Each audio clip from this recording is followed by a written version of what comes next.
రే మామా, నీకు తెలుసా మన ఊర్లో ఒక అమ్మాయిని రేపు చేసి చంపేసినట్రా. తనకు న్యాయం జరగాలని అందరు అక్కడే ఉన్నారంట. మనం కూడా పోదాం మామా. అయినా మనం ఆడిపోయి ఏం చేస్తాం రా? అరే మనకైనంత వరకు హెల్ప్ చేద్దాం రా. సర్లే పద. పద.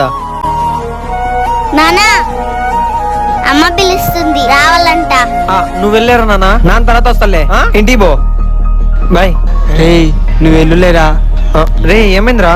అరే నాకు కూడా కూతురుందిరా, ఎందుకో తెలియని భయం వేస్తుంది. నువ్వు పోలేరా? రే మామా,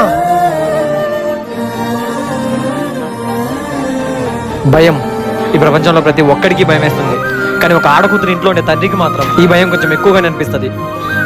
ఒకప్పుడు అమ్మాయి పెద్దది 15 సంవత్సరాలు నిండిన తర్వాత భయం వేస్తుంది, కానీ ఇప్పుడు ఒక ఆడపిల్ల పుట్టిన వెంటనే భయం వేస్తుంది. ఎందుకంటే ఇప్పుడుండే మృగాలకు అది 15 సంవత్సరాలు నిండిన అమ్మాయా లేక 18 నెలలు నిండిన అమ్మాయా అని తేడా లేదు. ముందది ఆడపిల్ల అయితే చాలు. ఆడపిల్ల పుడితే భయం, పెరుగుతుంటే భయం, బయటికి పంపించాలంటే భయం, పెద్ద పెద్ద చదువులు